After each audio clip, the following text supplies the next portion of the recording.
তিনি প্রাক্তন বিচারপতি অভিজিৎ গঙ্গোপাধ্যায়। যখন তিনি বিভিন্ন রকমের রায় দিয়েছেন, সেই রায়গুলো নিয়ে যখন বিভিন্ন রকমের কথা উঠেছে, তখন ধর্মকর্মর বিষয়ের সঙ্গে অভিজিৎ গাঙ্গুলির যে খুব একটা যোগ ছিল সেটা কিন্তু আজ করা যায়নি। কিন্তু যেদিন তিনি বিজেপিতে যোগ দিলেন সেদিন থেকেই হঠাৎ করে ভীষণভাবে ধার্মিক হয়ে গেলেন। তিনি বলছেন যে তিনি ভীষণ ধার্মিক মানুষ এবং সেই মতাদর্শ তার শুধুমাত্র বিজেপির সঙ্গেই মিলেছে, তাই জন্য সিপিএম নয়, কংগ্রেস নয়, তিনি বিজেপির হাত ধরেছেন। তো এই পরিস্থিতিতে দাঁড়িয়ে অভিজিৎ গঙ্গোপাধ্যায়ের সেই যে ধার্মিক রূপ তা কিন্তু আরও একবার সামনে এসেছে। বিজেপিতে যোগ দেওয়ার পর তিনি পুজো পাঠে মন দিয়েছেন। ভোটের প্রার্থী তালিকায় এখনো তার নাম ঘোষণা হয়নি, তার আগেই তাকে নিয়ে বেশ একটা জল্পনা শুরু হয়েছে, একটা রাজনৈতিক তরজাও চলছে। তো এই আবহে দাঁড়িয়ে পুজো দিয়ে জনসংযোগ করলেন অভিজিৎ গাঙ্গুলি। নন্দীগ্রামের সোনাচূড়া শহীদ মিনারে শহীদদের সম্মান জানাতে উপস্থিত ছিলেন প্রাক্তন বিচারপতি অভিজিৎ গঙ্গোপাধ্যায়। সম্মান জ্ঞাপন পরবর্তী তিনি বিজেপি কর্মী সমর্থক এবং স্থানীয়দের মুখোমুখি হয়ে তাদেরকে হাত জোর করে প্রণাম জানান। তিনি বলেন যে এই শহীদদের ভুললে চলবে না, সামনে একটা লড়াই আসছে, শহীদ মিনারে দাঁড়িয়ে সেই সমস্ত দুর্বৃত্তের নাম উচ্চারণ করব না, তাতে এই মঞ্চকে অপমান করা হবে। আমি আবারও 14 তারিখে এখানে আসব, যে সমস্ত কথা বললাম না তা শহীদ মিনারের বাইরে গিয়ে বলবো। এরপর তিনি সংবাদ মাধ্যমের মুখোমুখি হয়ে বলেন যে আমার প্রধান উদ্দেশ্য এখানে মন্দিরে পুজো দেওয়া আর জনসংযোগ করা। মানে বুঝতে পারছেন তো, ভীষণভাবে ধার্মিক যে ব্যাপারটা, সেই ব্যাপারটা তিনি বোঝানোর চেষ্টা করছেন। যেদিন তিনি বিজেপিতে যোগ দিয়েছিলেন সেদিনও যোগ দেওয়ার আগের মুহূর্তেও তিনি একই কথা বলেছিলেন যে তিনি ভীষণ ধার্মিক, ধর্মকর্ম করতে পছন্দ করেন।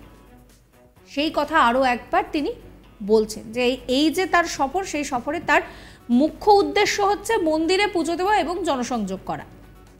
এখনো অনেক প্রার্থীর নাম ঘোষণা হয়নি, তবে জনোচ্ছ্বাস দেখে মনে হচ্ছে যে দুর্বৃত্তদের ছুঁড়ে ফেলে দেবে মানুষ, এমনই মনে করছেন বিচারপতি গঙ্গোপাধ্যায়, প্রাক্তন বিচারপতি।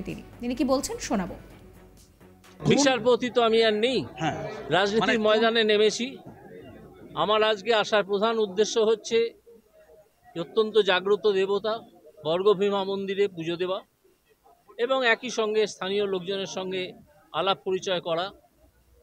সেটা করতে গিয়ে আমি দেখছি যে একটা জনস্রোত, একটা প্রবল উচ্ছ্বাস, প্রবল উৎসাহ। এখান থেকে মনে হচ্ছে এখনো নির্বাচন ঘোষণা হয়নি, এখনো অনেক প্রার্থীর নামও ঘোষণা হয়নি, তাতেই মনে হচ্ছে যেন একটা ঢেউ উঠেছে যেখানে দুর্বৃত্তদের ছুঁড়ে ফেলে দেবে মানুষ। আমি সেটাই লক্ষ্য করলাম আর সারাদিন ধরে। এখন এখানকার পরেও রাস্তায় যাবার পথে আরও একটা দুটো জায়গায় আমাকে একটু থামতে হবে।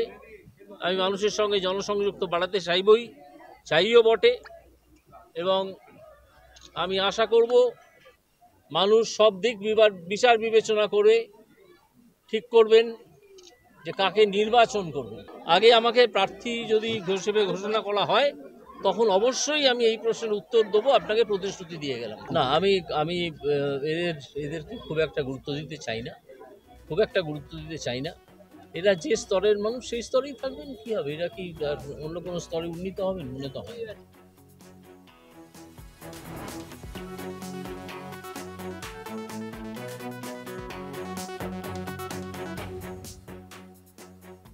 অন্যদিকে বর্গভীমা মন্দিরে পুজোতেও তৃণমূলকে উৎখাতের ডাক দিলেন অভিজিৎ গঙ্গোপাধ্যায়। তিনি বলেন যে দুর্নীতি, জোচ্চুরি বাংলায় আর নয়। বাংলা থেকে বর্তমান সরকারকে হারিয়ে 2026-এ আমাদেরকে ক্ষমতায় আসতে হবে। কনফিডেন্স শোনা গেল অভিজিৎ গঙ্গোপাধ্যায়ের গলায়। তিনি আরও বলেন যে তমলুক কেন্দ্র এই লোকসভা ভোটের জন্য ভীষণ গুরুত্বপূর্ণ।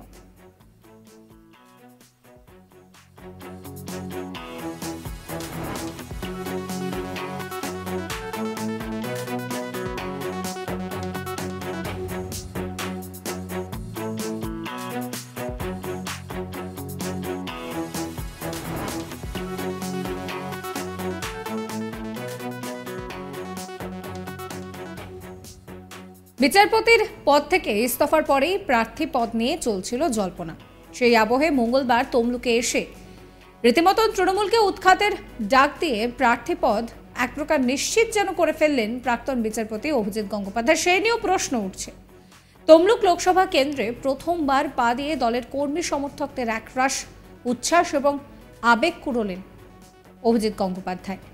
তমলুকে পা দেওয়ার পরই হাতে ফুল নিয়ে নির্বাচনী কার্যালয়ে তাকে অভ্যর্থনায় মারতে দেখা গেল বিরোধী দলনেতা শুভেন্দু অধিকারীকে। তার আগে 4 কিলোমিটার বাইক র্যালি করে তমলুকে প্রবেশ করানো হয় প্রাক্তন বিচারপতি অভিজিৎ গাঙ্গুলিকে। অভ্যর্থনায় কোনো খামতি ছিল না। দলীয় কার্যালয়ে কর্মীদের সমর্থকদের সঙ্গে বিরোধী দলনেতার সঙ্গে প্রায় 30 মিনিট তিনি বৈঠকও করেন।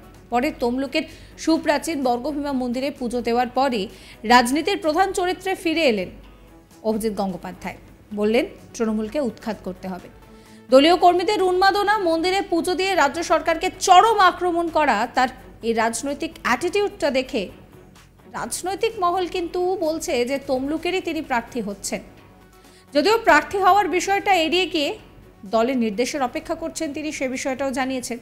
তারই মাঝে ভোট ঘোষণার আগে তমলুক লোকসভা কেন্দ্রে প্রাক্তন বিচারপতি গাঙ্গুলির রাজনৈতিক অ্যাটিটিউড, তার নামে নন্দীগ্রামে বিজেপির প্রার্থী হিসেবে দেওয়াল লিখন কার্যত প্রমাণ করছে যে তিনিই হয়তো ওই কেন্দ্র থেকে বিজেপির তরফে প্রার্থী হচ্ছেন।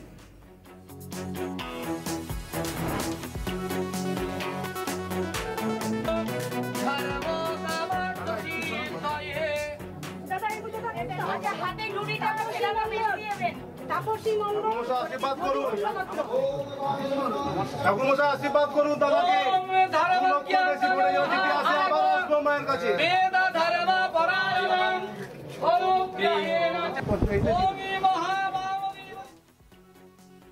কি বলছেন তিনি, শোনাব আপনাদের।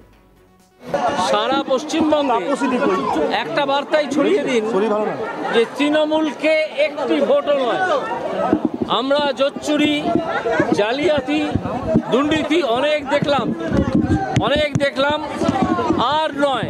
এবার একটা শুরু করতে হবে, যে শুরু দিন আসছে এই লোকসভা ভোটের দিন। লোকসভার তো প্রচার হবেই, তার সঙ্গে সঙ্গে মনে রাখতে হবে যে এই দুর্নীতিগ্রস্ত সরকারকে সরিয়ে আমাদেরকে 2026 সালে বাংলায় ক্ষমতায় আসতে হবে। না হলে পশ্চিমবাংলা, বাঙালি কিছুতেই বাঁচবে না। আজকে যেভাবে প্রতিটা ক্ষেত্র জীবনযাপনের ধ্বংস করা হয়েছে, তৃণমূল একেবারে জোচ্চুরি করছে, দুর্নীতি করছে, নিজেদের ঘরে টাকা কামাচ্ছে, 500 বা 1000 টাকা দিচ্ছে আর 1 কোটি টাকা করে চুরি করছে। সাবস্ক্রাইব করবেন আসাক বাংলার ইউটিউব চ্যানেলকে।